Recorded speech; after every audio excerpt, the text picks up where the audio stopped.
So good afternoon. Thank you.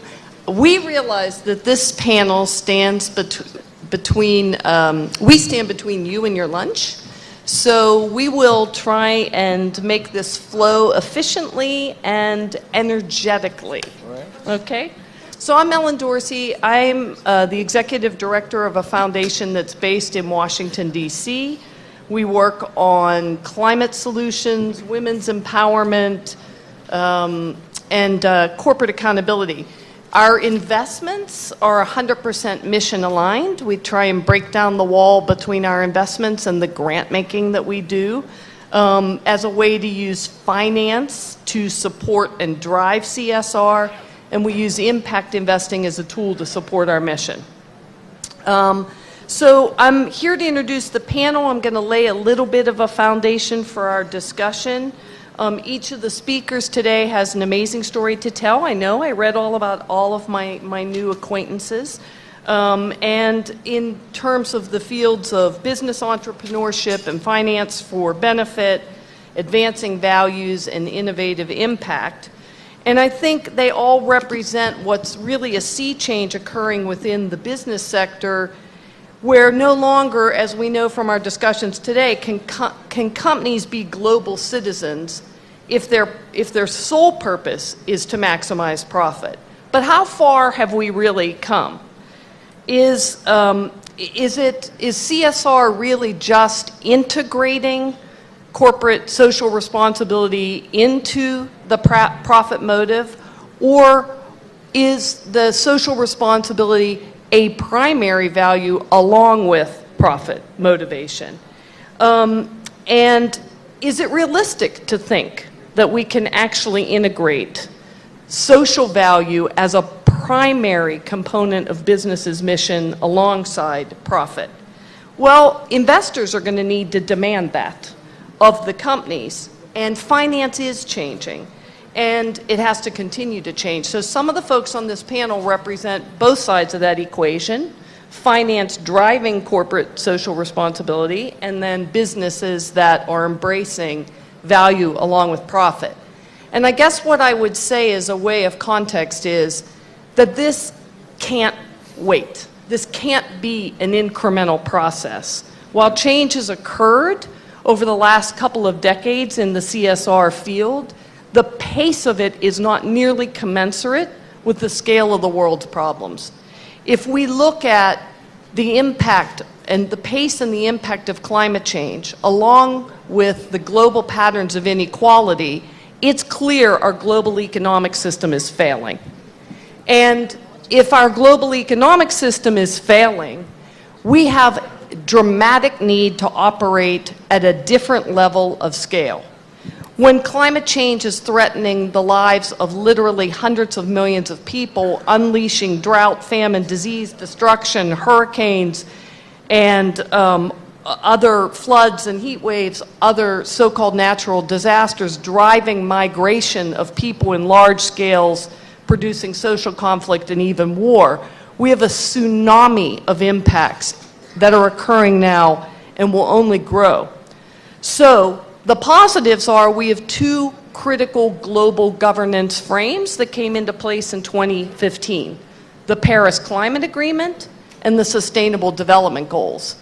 And what has to happen now is that social finance and corporate social responsibility have to align with the Paris Agreement and the Sustainable Development Goals, and not align in terms of checking boxes that we're working on these issues, but commit to the scale of solutions. For climate, that means keeping the planet below 2 degrees Celsius warming and having net zero emissions by 2050. For the SDGs, it's an integrated solutions to poverty. The goals are ambitious, but they have a deadline of 2030. So I think the challenge for the CSR field now and for social finance is to align at scale and at pace to achieve the Paris agreements and the SDGs. So I will just close and turn it to the speakers by saying that actually The estimates for achieving the SDGs are somewhere in terms of $2 to $3 trillion is needed annually to meet the SDGs, and $1 trillion in clean investments to meet the Paris Agreement. And yet, we have $300 trillion in savings around the world. So, I will use that as a segue to introduce our first. I'm going to actually have all the panelists introduce themselves to save time and protocol. So I will turn it to our first speaker who works in the space of social finance. Royston. Thank you, Ellen. Let's give her a big hand at least. It's always encouraging and interesting to hear. It's always interesting and encouraging to hear people from that country called America now talk about breaking down walls and climate change. So it's interesting. I'm not So what intrigued me when we were looking at the topic for the day, which says the future of profit is purpose, were those three words. And I reflected and I felt that possibly the purpose of profit is the future. Because if we are not really looking forward, if we are not looking at a sustainable world, then the profit in itself is useless. So how do we work and look at the environment and education and healthcare and really make sure that all that we are doing is oriented towards ensuring not a profit, not a purpose, but at least a future. And to be able to get to the future, we need to make sure there's profit and purpose. So with that, of course, the whole world is intrigued by what's happening globally.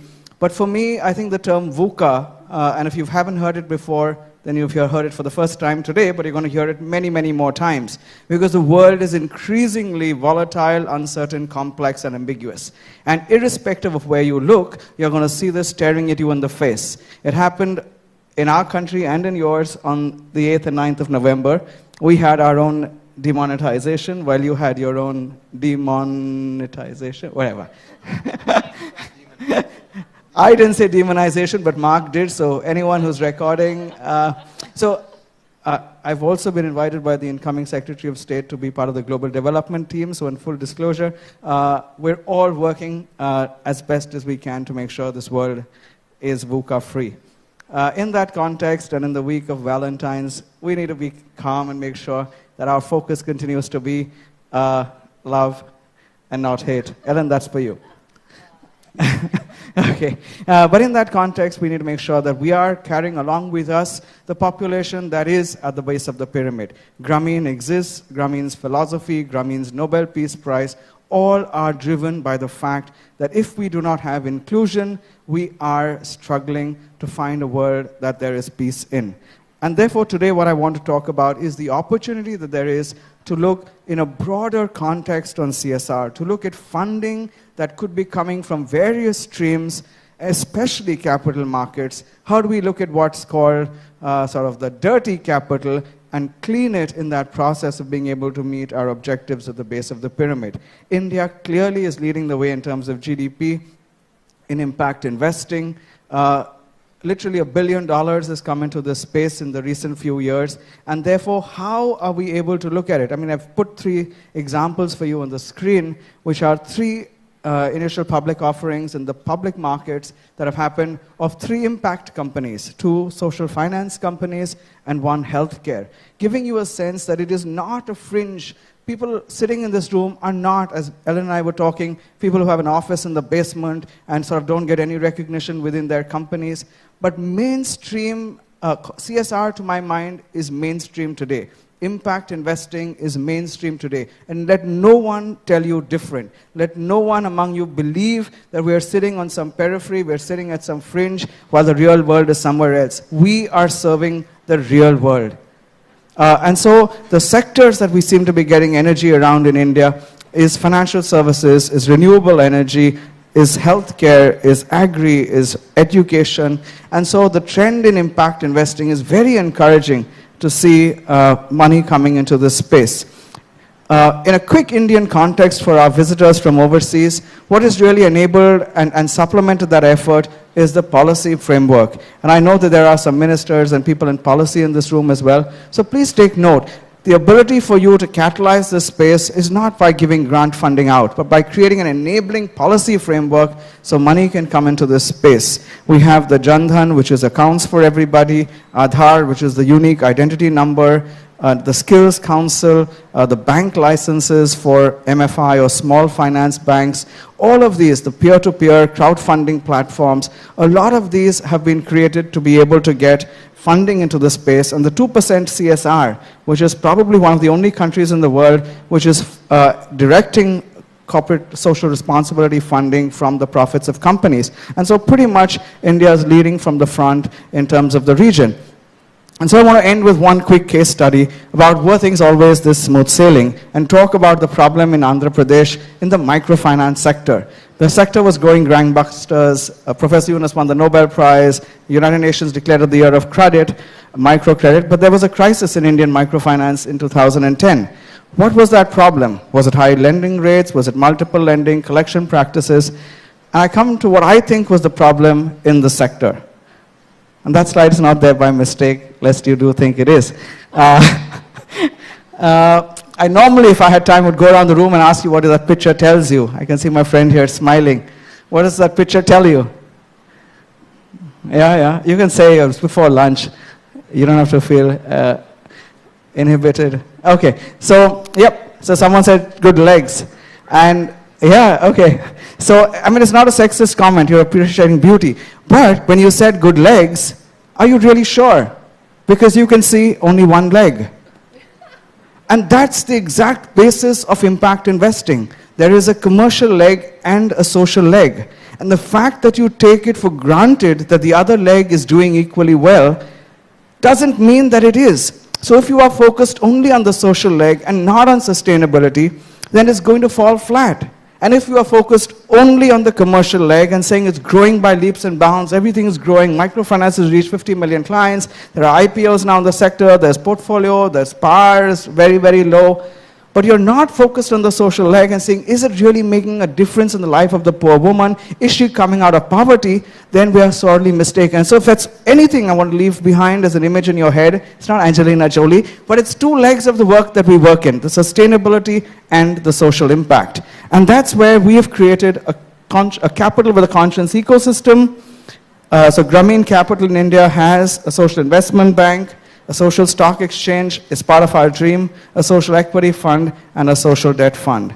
We need to know what impact investing is, move from just donor funding to getting the continuum going on impact investing, use different things from the toolkit, and make sure that getting rich is not just a mission statement. For me, that's the picture of last year, where the 3 runners in the Paralympics improved on the timing by the 3 winners of the main Olympics. So it's fascinating. The underdog is not anymore the underdog. Seize the day. Thank you. So our next speaker, I'm going to have them introduce themselves, and we'll just pass the mic. Mark. Hi. Good afternoon. I'm Mark Thorpe. I'm the VP for Corporate Responsibility for Torex Gold. And my team is at the forefront of corporate responsibility every day. You say, probably thinking, how does a gold mining company end up in the CSR conference? We earn our ability to work, and we earn our ability to develop projects in certain areas, and normally in areas that are not particularly nice, that are very impoverished, and that need investment. More particularly, in Torex, we bought a project that was not being developed because of social unrest. We managed to get that project into place, and we managed to build capital with our local stakeholders by basically doing what we said we would do. Now, the unfortunate thing is when you have 10,000 local stakeholders and 500 jobs, you're caught in a bit of a conundrum, because everybody wants a job at the mine. It's the best paying job in town. So therefore, our responsibility reaches way beyond that. We're also in impoverished areas where government's not doing its job. Who gets to take over the role of government? The mine does. So not only is our social license to operate tied to our corporate investment, but it's also tied to our development in the region. We're in the region for 10 years, 15 years, and then we leave. At Torex, we recognize that, and so our investment is not just in our value chain, it's not just in the supply chain, but we're also investing in businesses and industries that are not related to the mine. We're promoting fisheries. We're promoting irrigated agriculture. So as a package, we're actually at the forefront. We're actually working in Mexico. We're in an area that's had a very poor security. We had no business, no economics, and no access to the area. We built a road. We supplied electricity, power line into the area. And we've given security to an area that previously was overrun with the drug cartels. So we tie this in every day. We're always looking to do it better. I'll tell you a little bit more about it this afternoon. But essentially, my team and I live it every day. We work to improve lives, and we work to be the face of responsible mining. Thank you. Okay. Thank you. Thank you. My name is Frido Krane, and I come from the Netherlands. I work in the pension business, and we do the pension of 3 million people in the Netherlands, and are mainly an investor. So we have 207 billion euros assets under management, and that's a lot. And let's say I am the CSR guy for PGGM, and I know if you're in CSR, you know a few years ago it was very easy. Purpose or sustainability or CSR was on one side and profit was on the other side, and they were true enemies, really. And what we now see is that they really get along. And I promise you, in a few years, they will be fiancés. They're going to marry together. And we see it not only from an opportunity side, for instance, SDG investing, but we see it also from a risk side. And if you're now in a non-CSR business, you increasingly impose risk on our portfolios. And not only on our portfolios, but also on macroeconomic circumstances.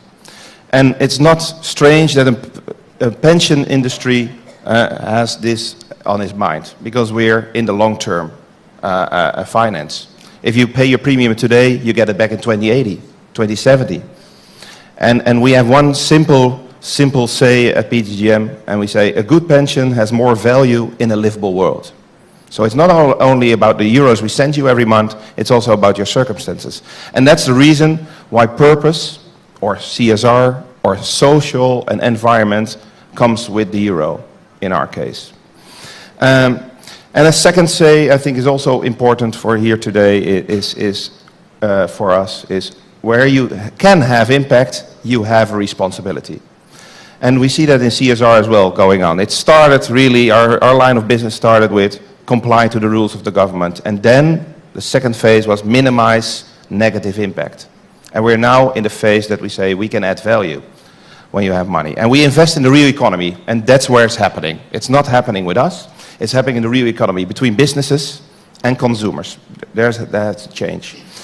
And mainly to say, and I start by saying that I've got two legs. Totally right. But one of the main challenges we have all, so the businesses have it, the governments, and also we have it, is to measure better what kind of social impact or environmental impact we have. That's one of the challenges we have to do. Maybe we set an agenda today. And another one, really, for us, is how can we break through the silos of society? And we saw it in the example of the water this morning, that you say, when you do something about the water structure, or the water, that everybody has safe water, it's good to prevent diseases, it's good for employment, and it's good for economic growth. And we don't see this as an investment pile of money. We see it as costs in the beginning, and we don't get the rewards. And if you really try to break through the walls of those silos, suddenly it becomes investment money. And maybe a third point on that agenda will be, can we share platforms? So I'm happy to be here today. We see different kind of people, and we need to work together around the SDGs. And what we did is we said we will increase what we call our impact investment, not impact investment, because every investment has impact. We call it investing in solutions. And we do it from 5 billion in 2013 till 20 billion in 2020. And we call it investing in societal solutions. And if we sit together, because we know a lot about investing, but we don't know a lot about solutions, we need to sit together, governments, the problem solvers, the beneficiaries of these things. And then I think, well, I'm a little bit more optimistic than most people this morning, then we can make a change. And 2030 is a long way away, but it's also tomorrow. So we need to work hard. CSR guys will be out of a job someday, because every organization is sustainable and responsible. But till that time, we need to work very hard. So bear with me. So I'm Runa Khan. I'm the founder and executive director of an organization called Friendship in Bangladesh and Friendship International, which is based out of Luxembourg. There's really no fun in being rich in a poor country when you see poverty all around you. And this had struck me about 15 years ago when I started Friendship. So I'm on the other side of your CSR businesses because I work like Grameen does in the ultra-poor areas. But we are in areas which are really the most unaddressed, really areas which are most impacted by climate. And we have found an adaptation solution which is being acceptable nationally and internationally today. CSR link is very interesting for us because my first sponsor was Unilever. And I remember going to DFID and they said my project was too innovative. So that didn't work. I went to the Innovation Fund, by the way. And so Unilever decided that they would make they would plunge themselves in with us in the water. And we started the first mobile hospital ships. I will also add something else. At the end of the day, it's not only finding solutions for adaptations or solutions for providing services for the ultra-poor, because the ultra-poor will tomorrow become part of the mainstream, and that's the goal.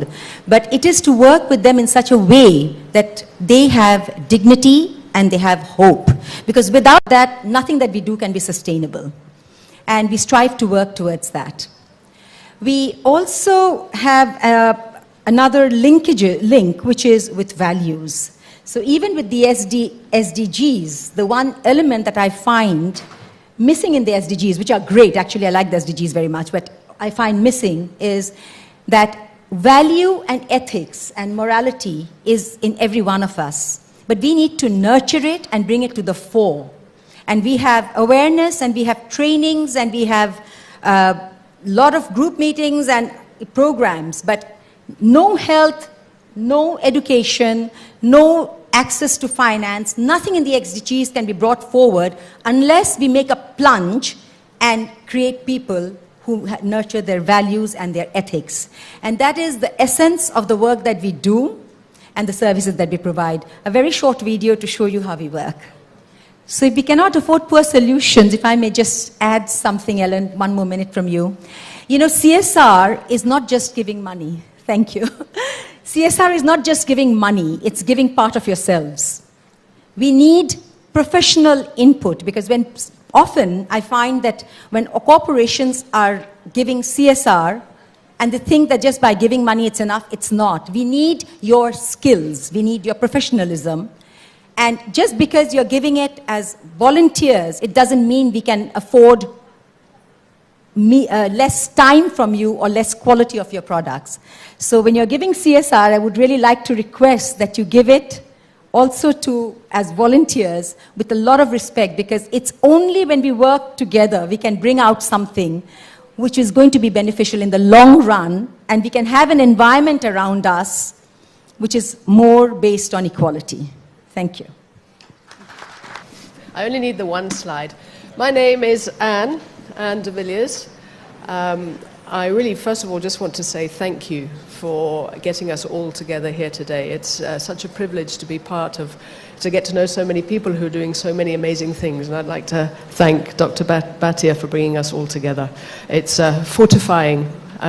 You'll see where I come from there you go. My background is I started off in development as a development professional, and then went into the consultancy world working in the project management cycle on various different projects worldwide. and became disappointed with our effectiveness and our impact. And I really thought that business was going to be the way that I could make a better difference. I felt that it was do or die. And it took some while before that happened to me. I was posted to Zanzibar. And even whilst I was in Zanzibar, we went down to Mafia Island, which is further down there. And then in Mafia Island, we ended up on another little island called Choli Island. I married a man who decided we needed a boat. So we ended up getting involved with our community to commission a dhow. But still, it didn't really happen to me. The community seduced us. We ended up spending more time there. But it wasn't until there were some unfree and unfair elections in Zanzibar that insisted that my job would end in Zanzibar and I should go and do what it was that we had thought about doing in 1993 when we set up our company, the Choli Mjini Conservation Development Company Limited.